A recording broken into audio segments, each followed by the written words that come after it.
I get to reverse. Reverse diet. Woo! Final episode of Rip for Rugby. Let's do it.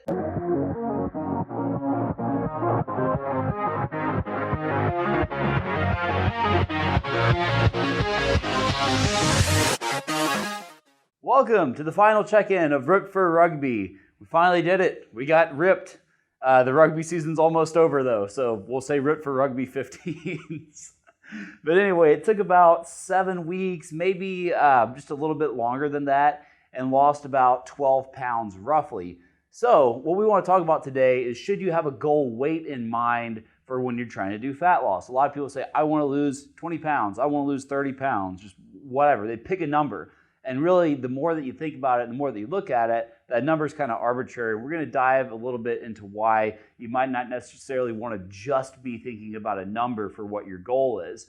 And the reason why we're coming up with that is because I kind of had a goal number in my head. I was like, if I get down to 190, that should be perfect for me. And I really started hitting the objectives that I was really going for outside of just a number once I got down to about 192 to 193.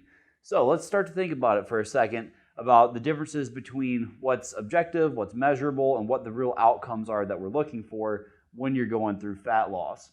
So one of the first things we want to look at is visual appearance. So it's your visual.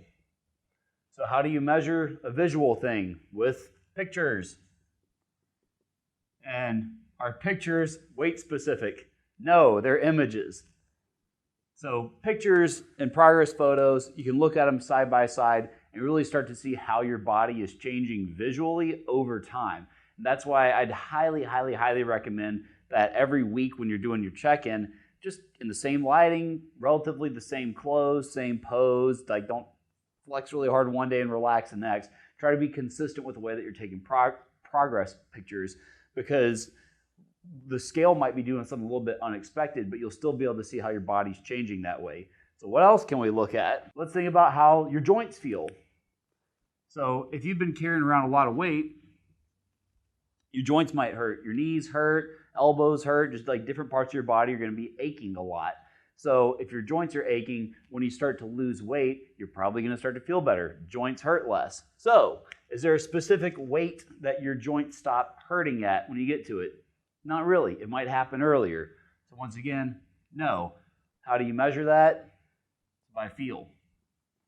It's not super quantifiable. I mean, weight is an extremely quantifiable thing, but a lot of the outcomes that people look for when they're going through fat loss are not really things that you can directly measure, and you really want to keep that in mind. So we're going to go through a couple more of these so you can really start to understand the point, but we're not going to do like 1,000 of them. So let's think about 2 more. One is health markers. Markers. And so the way that you measure that is blood work. So see a doctor, get them to draw blood, send it off to the lab, and they'll tell you about what's changing. And so as you're dropping weight and dropping body fat, you're going to start to get healthier, and you'll see different objective measurable things in your blood work come back as being improved. So is that weight specific? Once again, no, not really. And the last one is a Spartan helmet. And so you might ask, Spartan helmet, what in the world are you talking about? So I'm talking about the ability to wear a Spartan helmet and not look out of place in it when you're running around with your shirt off. That's been a goal of mine since high school. I finally accomplished it. But do you need to be a specific weight to wear a Spartan helmet? No. How do you measure it? By feeling awesome. So now we're going to move into part 2 and show you some of the results.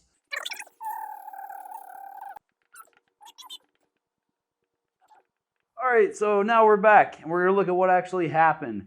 So we were around like 7.5 weeks for the total time frame. And in 7.5 weeks, my weight went down 11 pounds.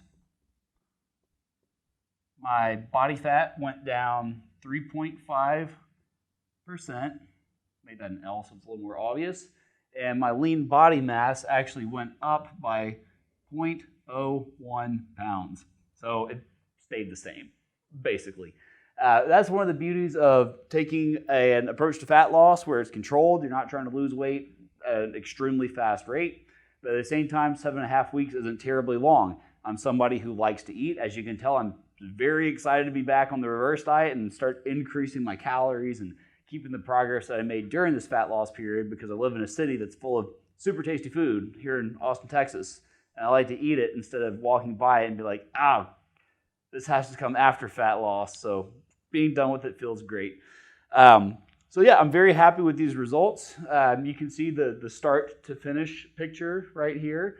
That's some pretty nice progress.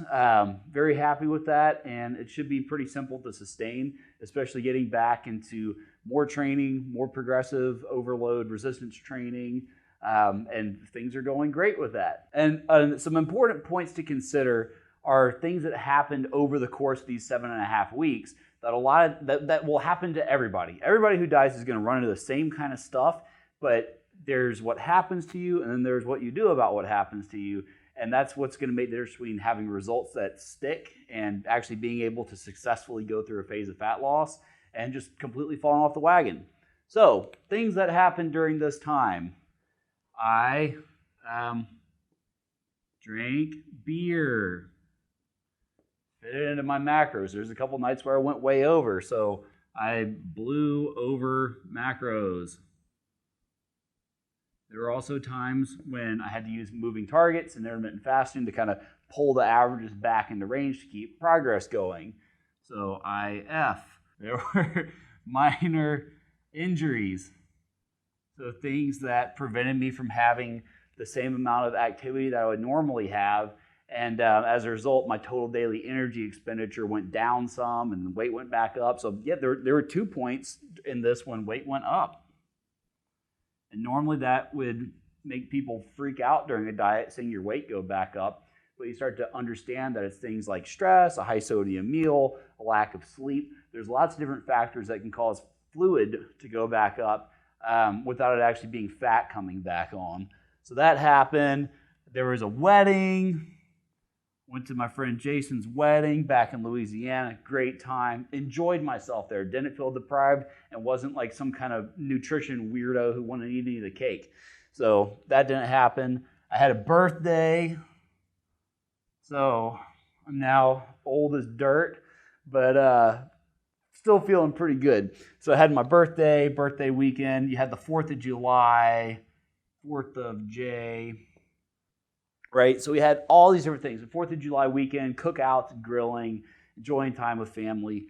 There's just lots of things that you would think, how in the world is my diet going to survive that? Well, that's the beauty of flexible dieting and using all the tips, tools, and strategies that we provide at Avatar. If you're not using it, you should. It'll help you out a lot. Just saying. All right, that's my pitch. But anyway, here's the point, is all food is made of macros. It's protein, fat, and carbs.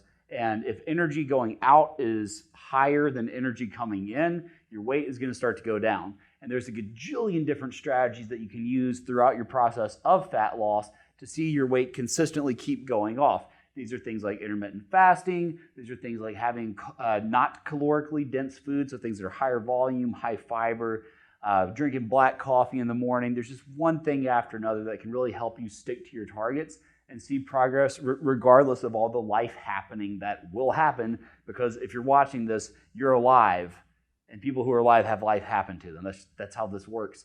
So anyway, go back through these other videos, look at all the different tips that we put out there, check out the blog, make sure that if you're not subscribed to the channel, that you hit the subscribe button, because we're going to keep putting out information that helps you.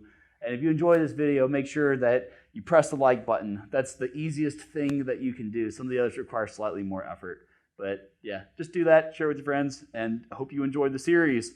And if you want to get ripped for ping pong or rugby or swimming or a beach vacation or whatever you want to do, follow this series, because you can get ripped for anything. Until next time, bye everybody.